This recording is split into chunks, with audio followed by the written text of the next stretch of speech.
Salam Rahayu untuk teman-teman semuanya dimanapun berada. Teman-teman, di sini saya akan menjelaskan tentang terbukanya mata ketiga, pineal gland. Kelenjar pineal adalah kelenjar di dalam otak yang berfungsi menghasilkan hormon melatonin. Mengapa disebut pineal? Karena kelenjar ini berbentuk seperti pine cone atau biji pinus. Secara horizontal, ia terletak di antara dan di atas kedua mata, sehingga jika ditarik garis sambung antara dua mata dan titik lokasi kelenjar, maka akan terbentuk sebuah segitiga. Ini sebabnya pineal gland disebut juga sebagai mata ketiga, the third eye. Perempuan di India berkebiasaan untuk mereplikasi mata ketiga ini dengan tanda bulat di atas kedua mata. Tiga titik mata, Trisula, Trinitas, Tritangtu, inilah yang merupakan konsep ketuhanan, di mana ujung sula ini yang merupakan stargate atau jembatan untuk mengakses jejaring kesadaran semesta, Universal Consciousness Network. Pada tataran manusia, ujung sula ini terletak pada pineal gland tersebut atau crown chakra atau cakra mahkota yang juga terhubung langsung dengan solar chakra atau cakra mata hati. Pada tataran kosmos bumi, ujung sula ini terletak pada ujung-ujung antena bumi, yakni piramida, pagoda, candi, dan gradian variasinya. Misal, menhir seperti di Gunung Parahyang atau Parang, punden berundak, misal Gunung Padang, dolmen, misal Stonehenge di Inggris.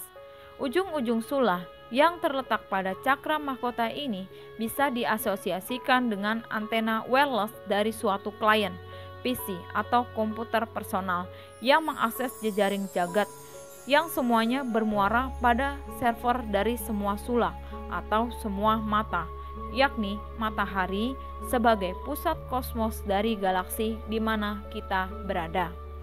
Agar komunikasi antara klien dengan server terjalin secara efisien, maka getaran frekuensi dari antena klien haruslah selaras tune-in dengan frekuensi servernya.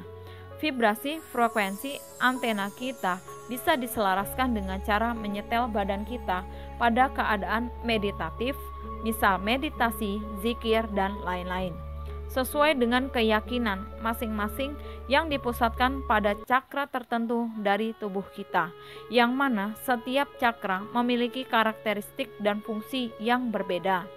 Sedangkan pada piramida, candi, dan sebagainya, penyelarasan ini bisa dilakukan dengan menggunakan suatu tuner frekuensi, misal kristal, atau juga bisa dengan mengkonsentrasikan akumulasi vibrasi cakra kita melalui suatu ritual massa.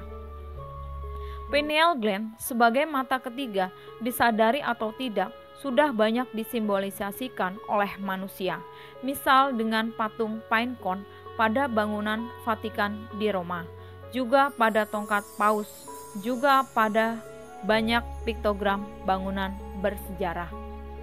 Mata ketiga ini dalam bahasa populernya kadang disebut sebagai indera keenam, yakni indera yang berfungsi untuk sensing hal-hal yang bersifat metafisis dan spiritual. Makin kuat indera keenamnya, makin mudah kita berkomunikasi dengan Tuhan. Konon pada zaman dulu, indera inilah yang lebih banyak digunakan daripada indera lainnya.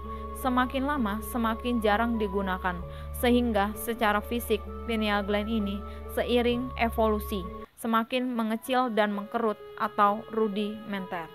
Jadi zaman dahulu kita lebih bisa mengakses informasi semesta, misal kapan gunung Merapi meletus, gempa, bahkan kapan suatu daun akan jatuh tanpa bantuan suatu alat. Mata ketiga bukanlah hal yang gaib seperti halnya makhluk yang lain yang mencoba melindungi diri mereka dengan kemampuan mereka. Seperti halnya katak akan mengeluarkan racunnya, begitu juga manusia yang dulu hidup di hutan, mereka melindungi dirinya sendiri dengan tubuhnya. Mata ketiga diasosiasikan dengan cakra ajna yang terletak pada kening, sedikit di atas pertengahan kedua alis mata, asna juga dekat asosiasinya dengan kelenjar pineal atau pineal gland yang sering disebut sebagai mata ketiga yang sebenarnya. Filosofer Prancis René Descartes mempercayai bahwa pineal gland ini merupakan the seat of the soul, tempat duduknya jiwa, di mana koneksi pikiran dan tubuh dapat bertemu. Kelenjar yang berukuran sebesar biji kacang ini biasanya tidak atau kurang aktif bagi mayoritas orang, tetapi latihan di bawah nanti, bila dilakukan dengan benar, akan dapat membangunkan dan menstimulasinya sehingga menjadi lebih aktif. Fungsi mata ketiga: melihat energi, melihat alam halus atau dimensi yang lebih tinggi, melihat tembus pandang.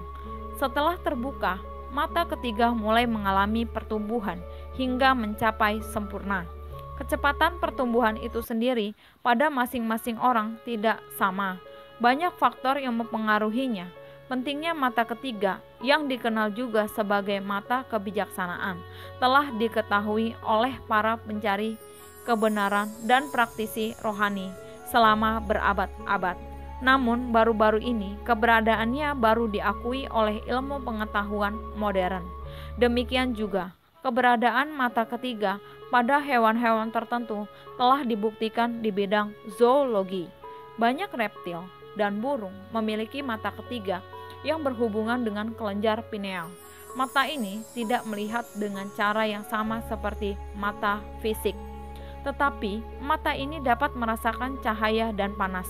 Selain itu, kelenjar pineal manusia telah terbukti memiliki penerima cahaya dan memproduksi melatonin, suatu zat yang pelepasannya ditentukan oleh sejumlah cahaya yang diterima tubuh. Kelenjar pineal mungkin hanya butuh semacam pembangkitan yang guru sebut sebagai berhubungan kembali dengan Tuhan untuk mendapatkan perannya yang benar. Pengarang G. D. Purker, seorang teosofis, pada tahun 1920 menulis tentang kelenjar pineal dan evolusi manusia dilihat dari sudut pandang rohani. Bahkan saat ini, kelenjar pineal merupakan sumber dari kesadaran intuisi. Pada saat kita mempunyai firasat, kelenjar ini bergetar dengan perlahan. Ketika kita mempunyai inspirasi atau kilasan pemahaman intuisi, ia bergetar lebih keras. Namun demikian, mata kebijaksanaan sangat sulit digunakan, terutama karena bekerjanya kedua mata fisik kita yang menghambatnya. Seiring dengan berlalunya waktu, kedua mata akan tumbuh dengan perlahan dan bekerja semakin sempurna. Namun perannya nanti akan berkurang dan mata pertama akan kembali berperan sebagaimana mestinya. Mungkin keterangan Purker tentang mata pertama dapat menjadi penting untuk mengenali zaman keemasan. Jika demikian, penelitian Pravdivtev dapat melambangkan pengesahan ilmu pengetahuan tentang pentingnya mata kebijaksanaan. Seperti yang dikatakan guru, mata kebijaksanaan adalah titik di mana kita pergi berhubungan kembali dengan Tuhan di dalam. Pada dasawarsa mendatang, kita semua harus lebih menghargai pentingnya hubungan kita dengan Tuhan. Kelenjar pineal mampu mengambil bentuk-bentuk cahaya dan getaran yang tak terlihat dari lingkungan kita. Meskipun kebanyakan orang tidak secara sadar menyadarinya, bentuk-bentuk cahaya dan getaran ini adalah apa yang kita alami sebagai indera spiritual kita. Ketika kita memiliki kemampuan untuk menyalurkan dan menerima informasi dari dorongan intuisi, tubuh fisik memproyeksikan penampilan sebagai individu yang terpisah dengan ruang. Namun ketika terhubung spiritualitas, kita terhubung ke semua pada keesaan dan kita menjadi satu kesadaran universal. Kebanyakan orang merasa bahwa mereka tidak hidup dari potensi tertinggi mereka.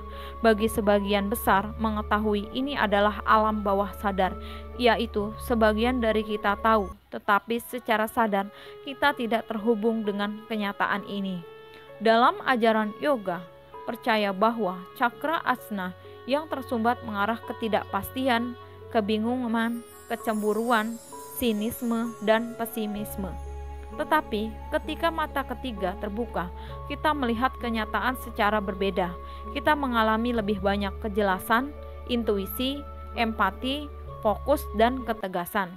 Aktivasi kelenjar pineal membawa koneksi yang lebih signifikan ke hal alami dan keinginan untuk melepaskan ego yang menghambat jiwa.